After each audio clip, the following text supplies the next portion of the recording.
Welcome to the Product Design Podcast. I'm your host, Seth Coelen, founder of UX Cabin, where we create world-class web and mobile apps. I'm excited to bring you a behind-the-scenes look into the lives of some of the most interesting and talented people in product design. We'll get strategic advice on how they got to where they are today and things they wish they would have known earlier in their career. Hey everyone, welcome to the Product Design Podcast. We have Jess Brown with us today. She is a staff product designer at Faire. Jess, we're super happy to have you here today. Yeah, super excited to chat, Seth. Absolutely. So you could have a unique story that we're going to get into as far as career development goes, because you were previously the head of design at Clutter. You were the director of user experience at Vice Media. And you kind of switched up your career path a little bit. And yeah, I'm excited to kind of explore those different paths that you took and the reason that you chose to go back to the IC route. Definitely. Awesome. So why don't you tell us a little bit about who you are and where you live and what you do? Great. Yes, I am currently working at a company that does online wholesale called Faire as a staff product designer, which means that I am working with a pod of cross-functional folks, product, engineering, data, and that's kind of the day-to-day. I'm based in Los Angeles, California, after stints in San Francisco and New York, and working remotely from here, my home office. So it's a good setup. I've got my aprons and hats and wall art. Very nice. Very nice. So how did you get your start in product design and UX? Yeah, going back to the beginning, I actually studied math and computer science at Stanford and thought that I would go into engineering. And after an internship that did not feel like the right fit, I started to realize I'm spending all this time on art classes and things that are not required. How can I kind of put this picture together in a different way? So I put together a portfolio. I started applying for design jobs. And my first job out of school was a hybrid, actually, where I was designing and doing front-end engineering for a very small startup making ed tech products called Wikispace. So that was kind of the way that I got my foot in the door, was being able to code and being able to come in at a technical level, but also having enough design experience that a small startup said, hey, you're going to design this better than we can. And so we can see that it's okay that you'll be learning a little bit on the job. Yeah, that's really cool. That's actually kind of how I got my start. I didn't come from Stanford or anything like that, but I kind of got my foot in the door in the way of, hey, I'm kind of doing both a little bit of design and development. So I'm like a little bit more attractive than, someone who just does one thing coming out of college. So I mean, I think even still to this day, if you can kind of pair your skills, across disciplines or anything, that's typically a good thing, especially if you're starting out. Do you feel like it might have been harder for you to land that first job if you were just trying to solely get an engineering job, or if you're just solely trying to get an entry-level design job? It's a great question. I think at the time, this is over 10 years ago, it was just a different environment, and the sophistication of software overall was not where it is today. We didn't have these consumer expectations of, say, internal tooling or less sexy types of products that were out there. So I think that I probably could have gone one direction or another at that time. But it was a little bit easier to market myself to a smaller company that had both of those needs, and probably easier to market myself as a designer in general, because so many companies were tech first and tech led. And so were interested in people who had that way of thinking. Yeah, totally. I'm kind of interested to hear from your point of view, like when you're going into college and thinking about what you wanted to major in, what kind of led you down the path that you wanted to go into software engineering? That's a great question. I came in thinking that I would study math potentially or biology. My mom, my Armenian mom, really wanted me to be a doctor. So I was entertaining that possibility and took a lot of chemistry classes that were only so interesting to me. The thing that drew me into computer science was my first intro class where we did projects that had creativity to them. We did this one project that was about reading database of names and how popular they had been as baby names over time. And I just thought this was fascinating to create an application. You would type in a name, you would be able to plot a graph of popularity over time. And Yeah. I extended it and did other things. I wanted to be able to ask other questions and have that information displayed. So I got extra credit on that one, but it really drew me into, okay, I like the world of math and thinking about problems in this way, but I like the application of software design and the ability to actually do something that's relevant, understandable, has utility that everyone can make sense of. Yeah. Yeah. That's awesome. Very cool. So, kind of fast forwarding to your first job, can you kind of give us a snapshot of your career path from first job onward? Yeah. First job was a lot of trial by fire. I was the only designer in the company. And so I was trying to learn from the internet. I was doing things like going to conferences and meeting designers. But looking back, I think there wasn't that mentorship inside the company. So from there was very much in the Silicon Valley mindset of let's create things, let's try new ideas. And so worked with a number of really small startups, fledgling ideas, trying to get them off the ground. Co-founded a company called Threadflip, which was another version of Poshmark, a social selling app for women to buy and sell clothing. Didn't stay there very long, was there about 6 months going through the fundraising process and trying to define the first product. And from there, started to feel like, okay, I'm really interested in this space of fashion and tech, but maybe it would be better to join a slightly more established company that's a little bit farther along in its journey. So I moved to New York. I joined Rent the Runway as their first UX hire.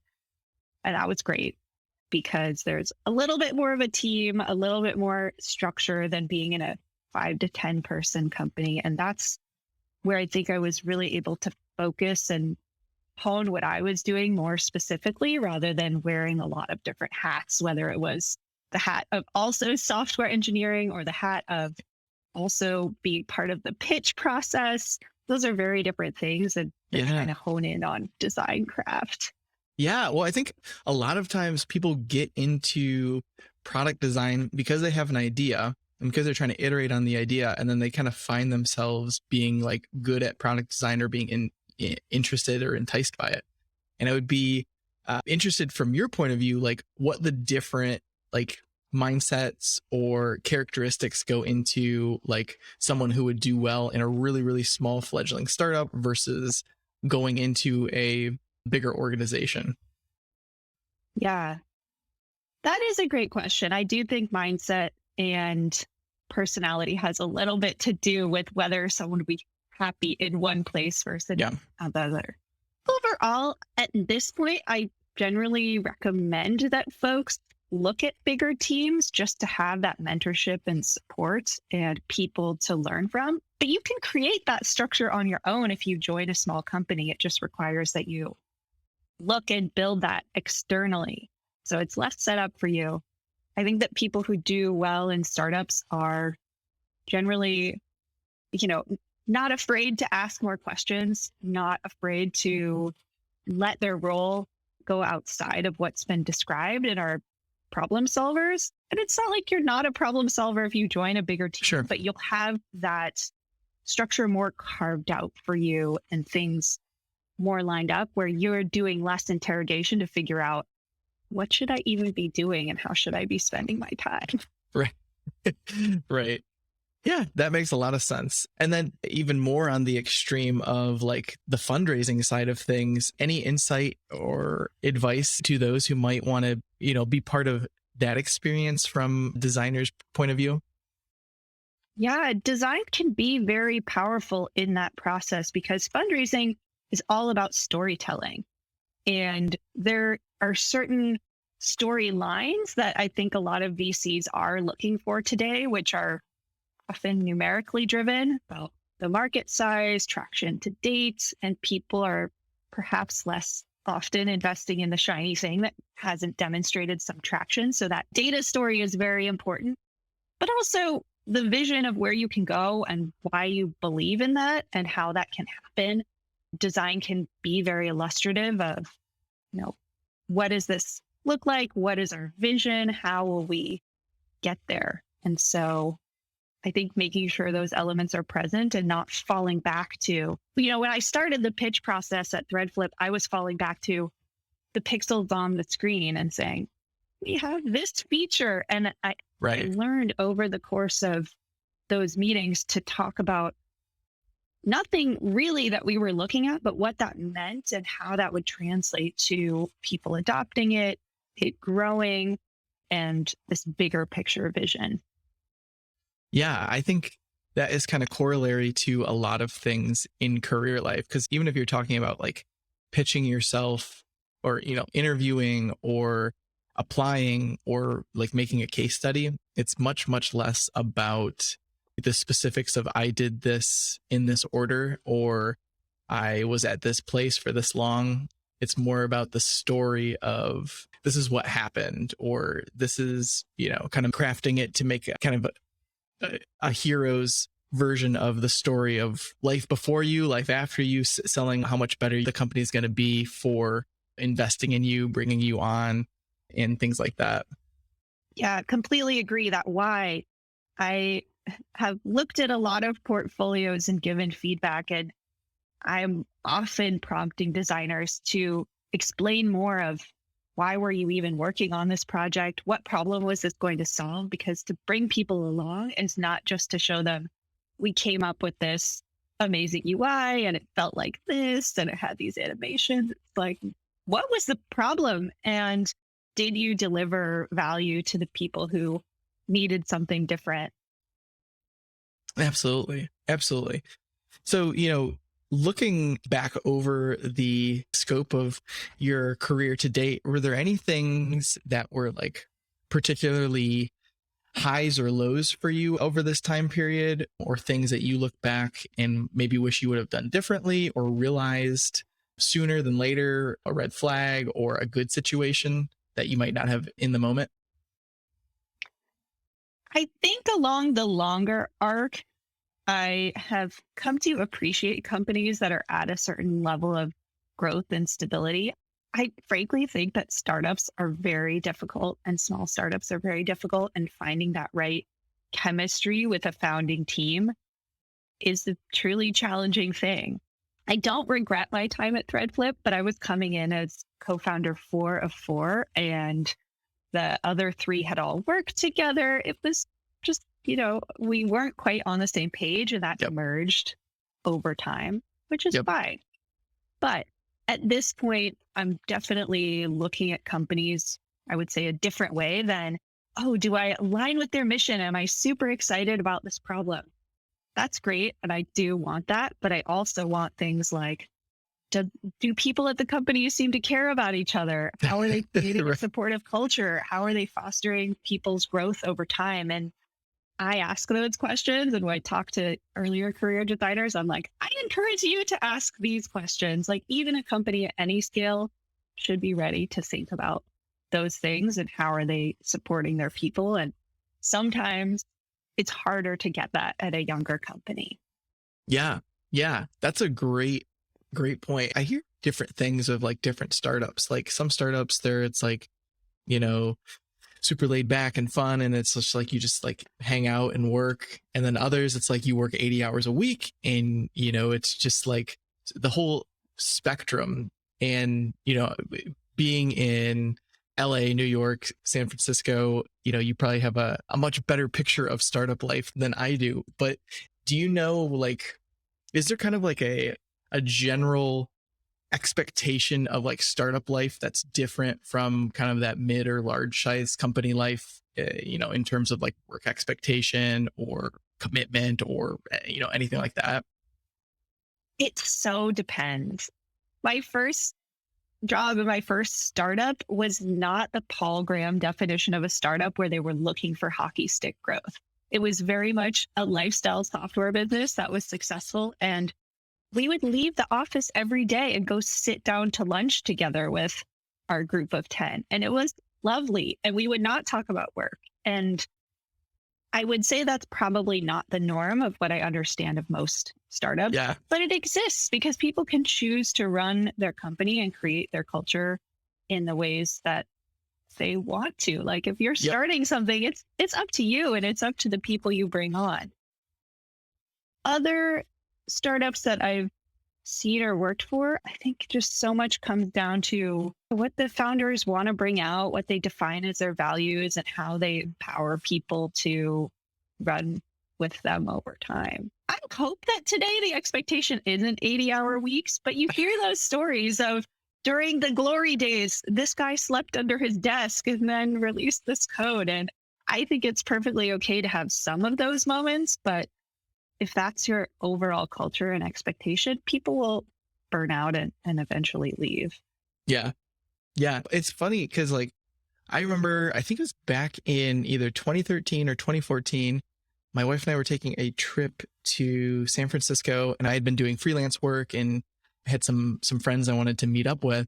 And it was a Saturday, and I reached out to my friend and I was like, hey, do you want to meet up? And he was like, yeah, come by the office. You can grab lunch and I'll be here working. I was like, okay. So like went over to his office, and like the office is pretty much like, I would say like half to 75% full. People are just like contentedly working along. I was like, and me coming from like this very Midwest, like lifestyle agency, culture. And I was like, this is like, how do they get you guys to come in? He's like, well, don't have to pay for the food. So I get like 3 meals here if I want to come in and work. Plus we're all like super motivated to like get these next things out. So it's just like, there's a very different culture than, what I had ever been exposed to or used to, but it is pretty interesting.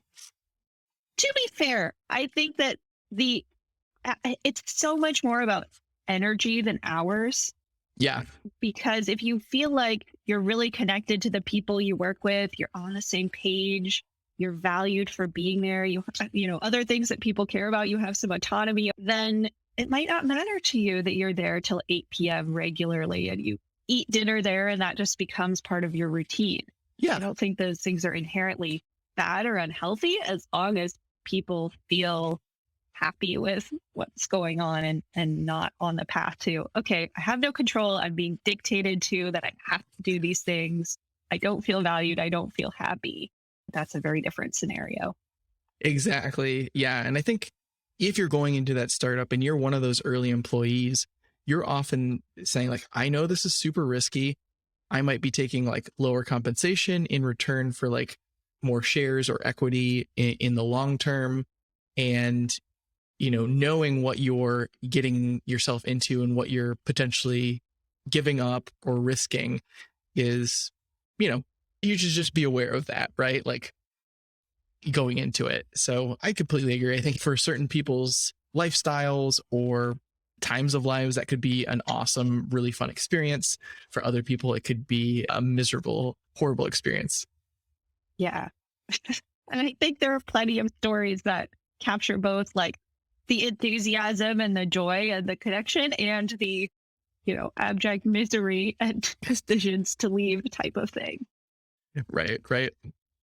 Cool. Well, thinking about your career path and some of the, decisions you've made in kind of switching roles, maybe you can kind of give us a little explanation of kind of your trajectory and then your reorientation back from management to more of a, independent role.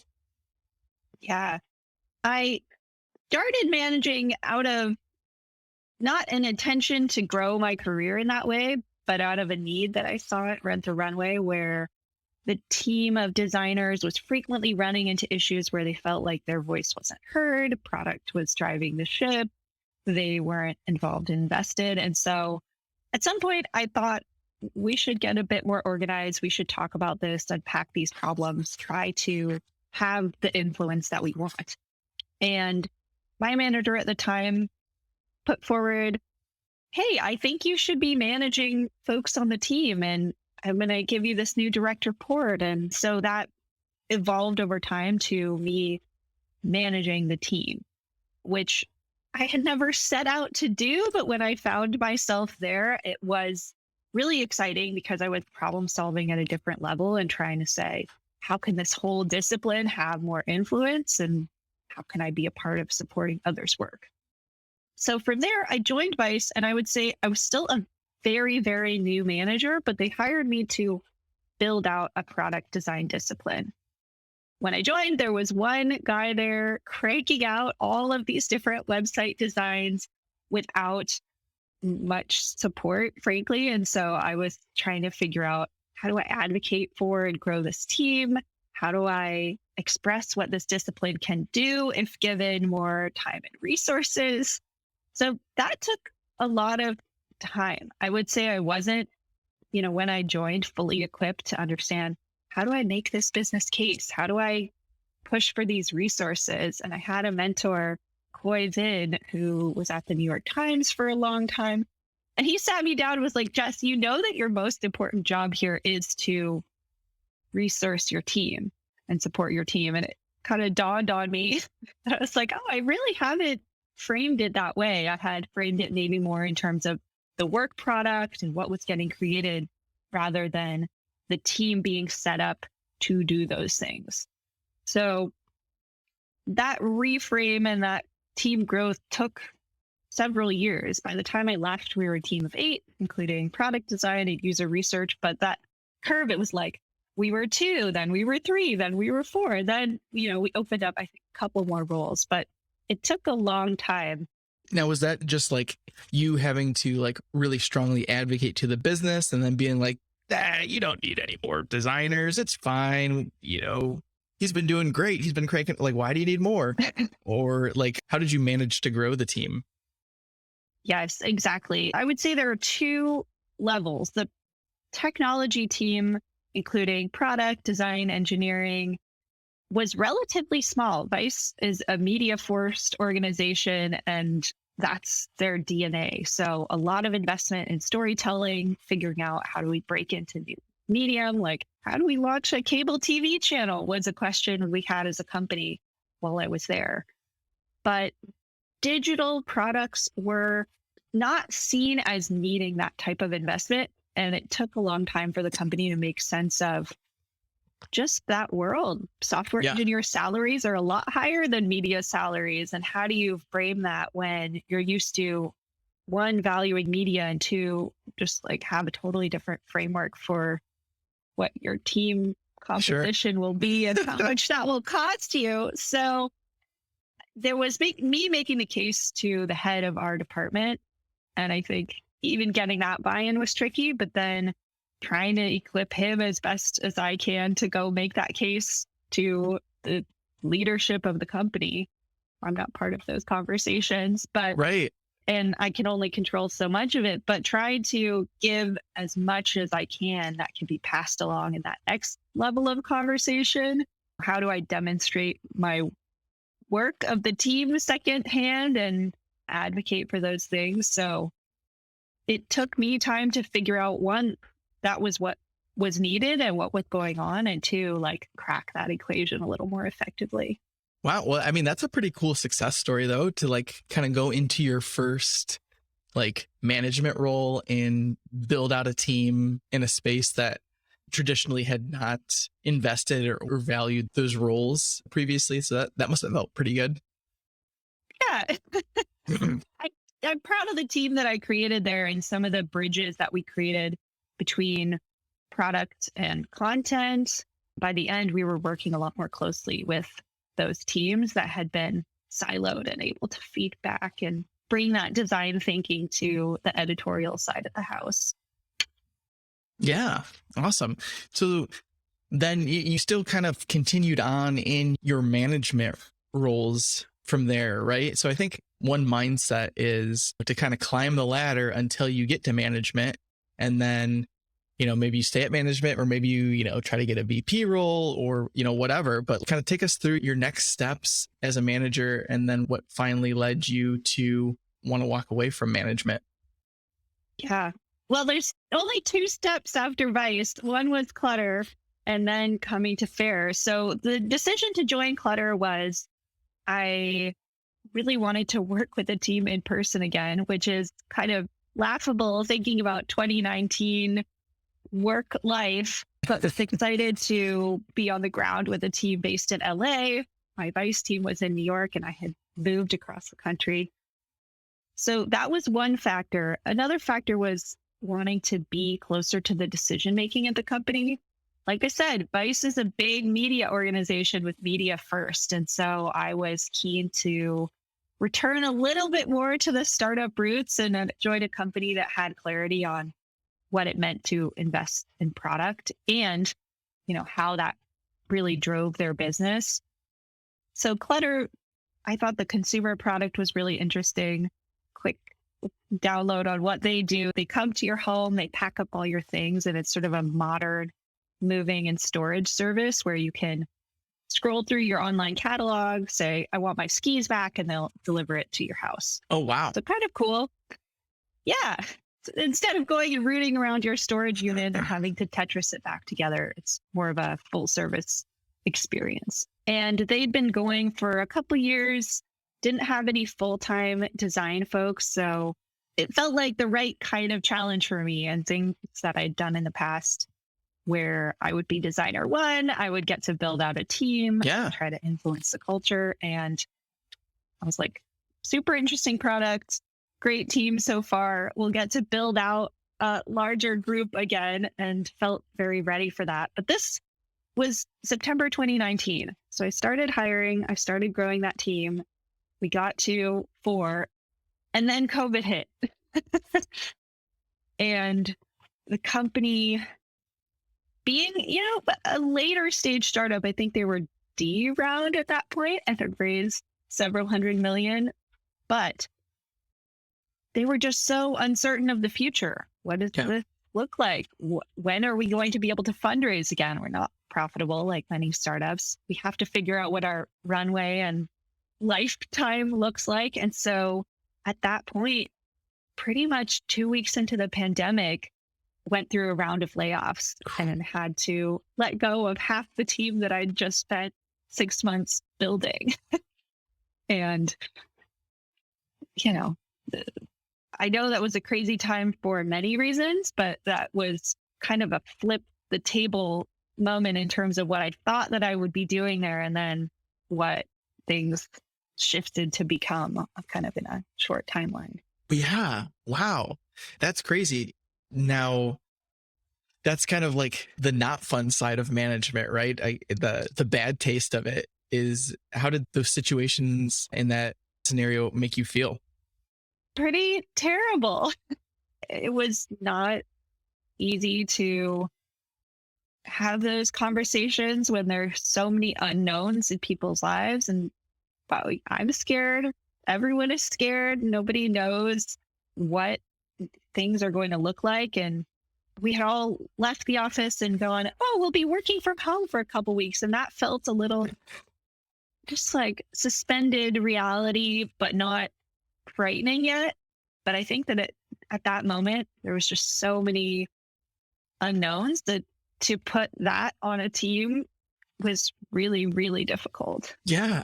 Were the layoffs kind of like known that this is going around and people were just kind of like bracing for that? Was there like what does that do to a culture or to folks who are in that environment, and like how might you navigate that?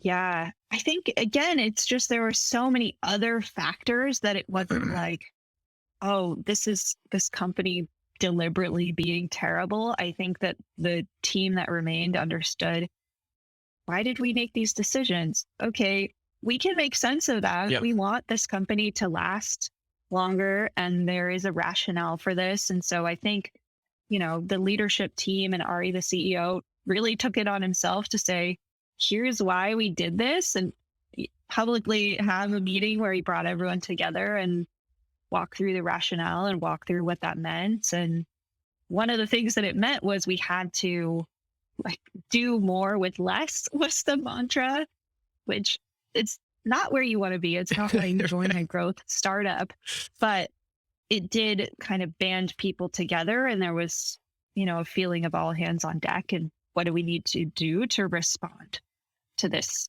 situation that we're faced with? Absolutely.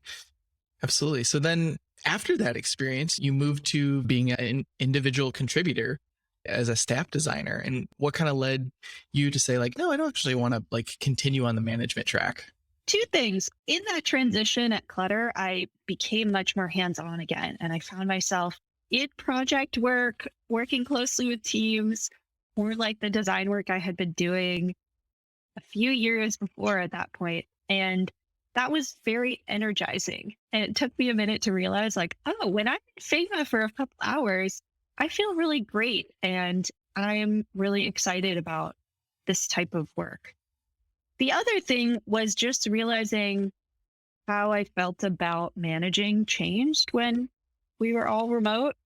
Things that I used to get energy from and feel, like they pushed my day forward became very draining. So the back-to-back Zoom meetings and the things that I needed to do, like building a team is so much about recruitment, and recruitment is so much about FaceTime and conversations. And I was just observing how I felt and saying, yeah, I think I'm more tired and less happy after these conversations. And that's just where I'm at. Yeah. So at a certain point, I said, I don't think I can force this. I do love managing teams and perhaps I'll get back to it. But as a next step, like, wouldn't it be fun if I got to be in Figma and be interviewing users and be more focused on the outcome of design work? So I started to feel that energy percolate and was excited to explore that. Yeah, that's cool. I think on both roles, there's probably a misconception of like what the day to day is like.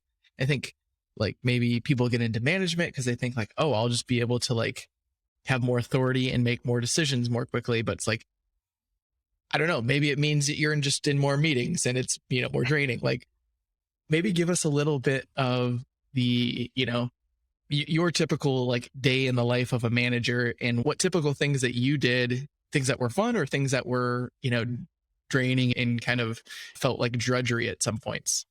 Well, when I was happiest as a manager, I can talk about that day to day. I guess it's not that different actually, but I would be doing things like understanding what is the status of the work, where are projects at, where do designers need support or feedback. So not like I'm looking at everyone's work every single day, but keeping a pulse on that is their track. And relating to our other functions, okay, what are our product folks thinking? What are engineering folks thinking? How are these relationships going? And are there any things that we can do better in terms of process or problems that we should look at and address in terms of specifics? That definitely comes up too. And then the macro piece of what is our larger roadmap? What are we planning towards? And how do we carve out the right design time and activities? So creating the space for designers to do good work. And so that was a lot of advocacy, probably involved saying, okay, we want to work on a new mobile app for Vice News. Well, here, I'm going to say that I think we need research up front, and here's why, and make that case and carve out that time. Because if I weren't in that conversation, the roadmap and the planning and the time allocated for that type of work would look different. So day to day, moving up and down those types of levels from what are we doing at the highest level? How are we planning? How are we accounting for designers' time to what's in the works? How are those things going? And then the more process and personal. Oh, and obviously supporting designers in their career and having conversations about where are you at? Where do you want to go? How do we help you get there? And making sure that that's present. Like, again, not every single day, right, but at a cadence where people feel like they have growth opportunities and we're looking out for how to get them to that next level. Yeah, that's a lot. That's a lot to do. That's not even mentioning recruiting, which is a whole other very important and time intensive piece of work. Yeah. Wow. That is a lot to do. I'm assuming you were also like accountable for the timelines that you had put up in planning. So if those didn't go according to plan, like you probably had to like answer to some higher ups and say, this is why this happened, or I made a mistake, or like just navigating all of those answers to the board or whatever. Thankfully, I didn't frequently answer to the board advice, but being accountable to timelines, deliverables, what would happen when and why, definitely very important. Because if you're the one signing off and saying, I think the design team can deliver this in this time, then you should be delivering on that or have a clear answer and be able to navigate from there. Yeah. Yeah. So, having worked with a lot of designers, and you're probably like very, like you said, involved in the recruiting and hiring, what are things that make good teammates on your design team that you would look for when you were hiring? Yeah. I mean, there's the core of hard skills, right? People can't get past a portfolio review if you don't see work where you see good critical thinking, you see strong execution, you see things like cross-functional collaboration. So that's a floor. On top of that, you want people who, I'm always looking for people who are strong communicators and able to articulate their decision making, their thinking, the factors that went into their work, answer questions effectively, and bring people along. And other qualitative things like, how do I think they collaborate? How can we size that up? Asking behavioral questions or for past scenarios that look certain ways. And everyone runs into difficulties. There is no way to avoid difficult things arising at work. We plan as best as we can, but knowing how people respond to those things, I think can be very informative to think through. How would they be as a teammate here? Would they rise to the occasion? Would they get flustered by a problem? How do they approach it? Because these will inevitably come up. Yeah, that's really good. I feel like it's somewhat hard to understand how someone might respond in like a future event based off of like asking them questions in an interview. And so a lot of it is just like a guess or taking a chance on someone. But did you find any particular ways that were like really good ways to measure qualitatively how people would react in stressful situations or in conflict or anything like that? I mean, I do think that you get something out of people walking you through how they resolve conflict. Sure. And I actually changed some of my own evaluation strategies. Coming from startups, I think that I biased toward people who would take initiative and actually interviewed people and saw answers that were like showing a lot of initiative, but perhaps also indicating avoidance of conflict, avoidance of taking things on head on. Right. So I learned to ask similar questions, but evaluate much more critically and think about, what does this answer mean? Like, what is behind that answer? Because you're getting one perspective in the conversation. You're not getting the other perspective. And so just getting a bit better at sizing up what I could take out of those answers. Yeah. There's no perfect solution to this type of thing. I think there is a bit of a gut instinct, but asking multiple questions from multiple angles. Yeah. So like obviously not on any of the teams that you hired for, but is there characteristics that like don't make people a good teammate that you would say, for anyone looking to join a team, like what are things you shouldn't do as a teammate? I think that it is easier to answer the inverse of what makes a good teammate. Making a good teammate, giving people the benefit of the doubt, being patient with people, looking to understand and resolve conflicts. I think a lot of people confuse being nice with being kind. And to be nice, sometimes you toe around things and you don't ask questions or you aren't as direct as you could be. To be kind is maybe to ask that direct question, even though it might feel uncomfortable. But if it uncovers hey, we weren't on the same page about this thing, and I really want to understand why that is. That's okay. We have different perspectives and those things will come up, but I think that being a good listener makes a good teammate. So I get all the inverse of these things, Right. not Not being your listening to other listener. people, not asking questions and interrogating when, you know, conflicts arise and you don't feel like you're on the same page. Insisting on your point of view all the time is not going to get you very far.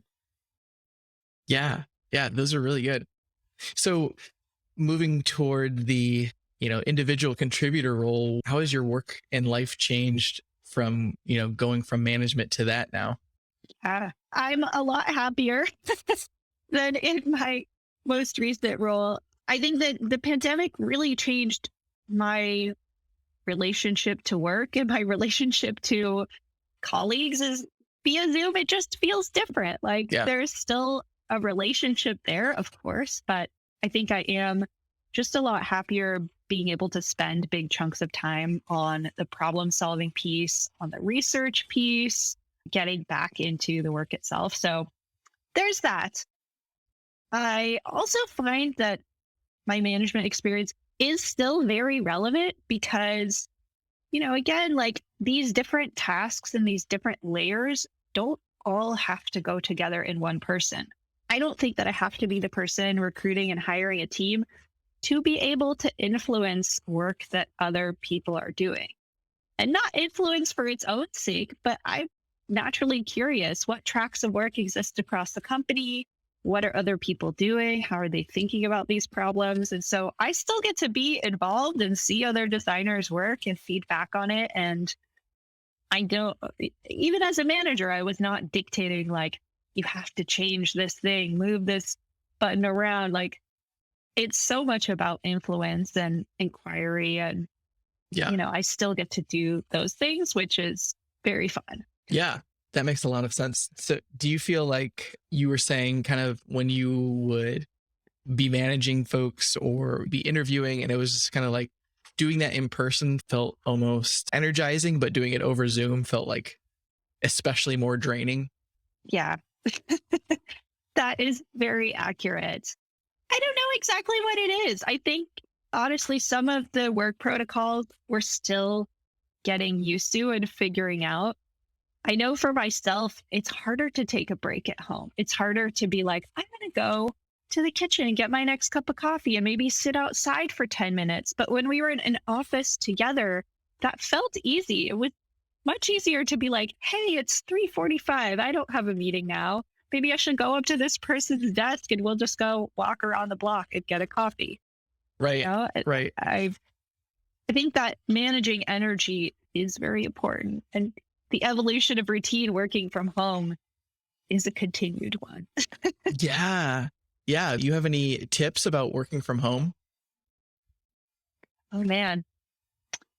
Taking breaks. I mean, I ignore my Apple Watch when it tells me to stand up, but just getting in those moments like, oh, I am having coffee. Why don't I go sit outside for a few minutes? Or it's okay if I just watch these hummingbirds that have hatched for 10 minutes. Like, it's not going to dramatically change how much I get done in the day.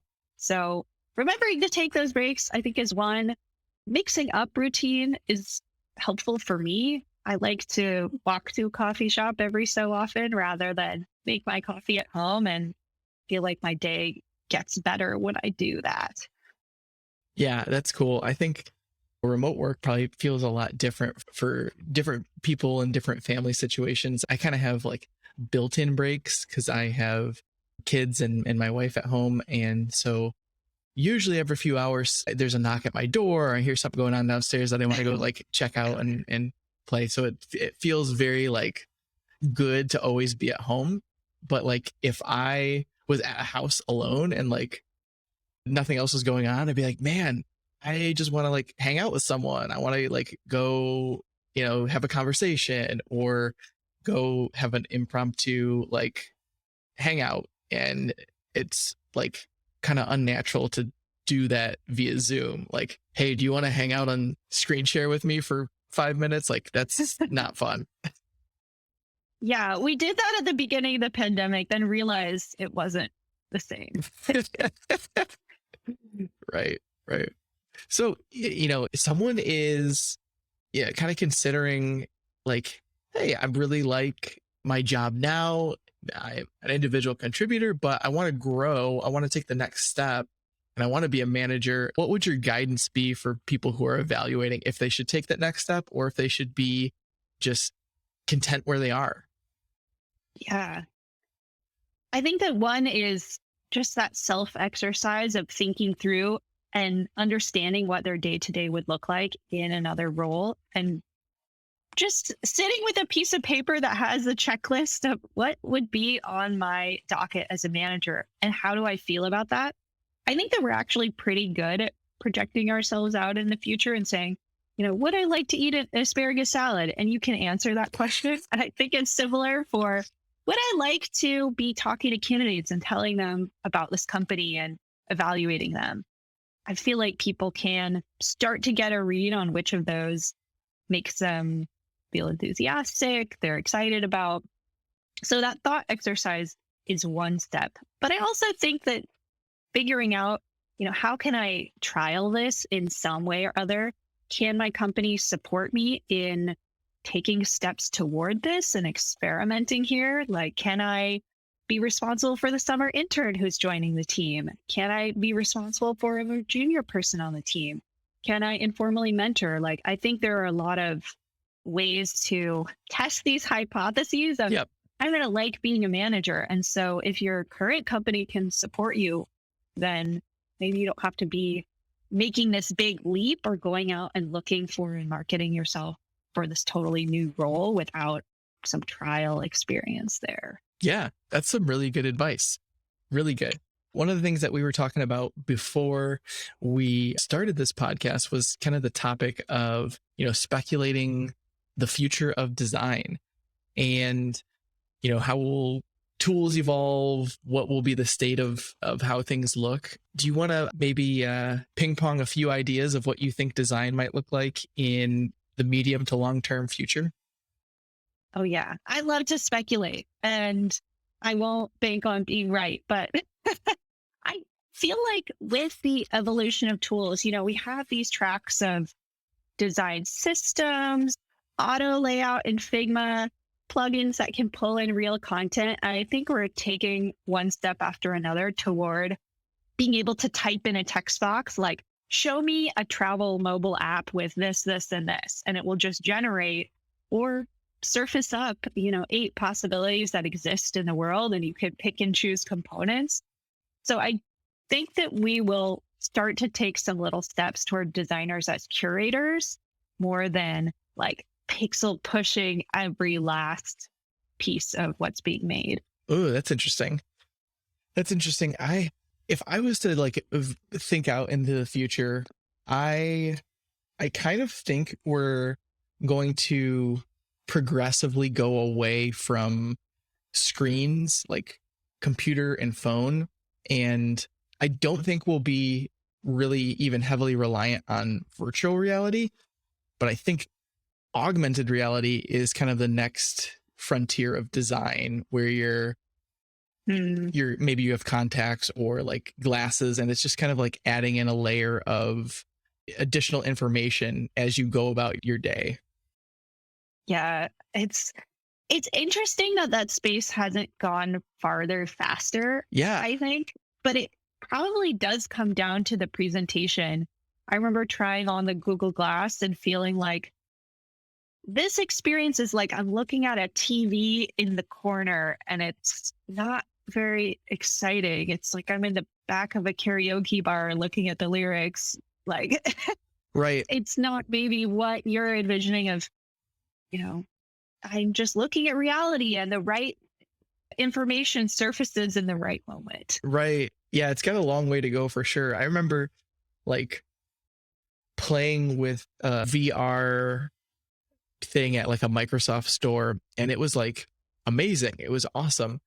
And I even got like a little headset that you could like connect to your phone, and like played with it a few times, and it was cool, but it was like, this is definitely not to the point where people are just going to go home and spend like hours doing this every night. it's like, it's kind of a gimmick at this point. It's just like, this is kind of interesting, but it needs to change in some way. I don't know how to make it more like useful or enjoyable, that like I'm not even sure of at this point.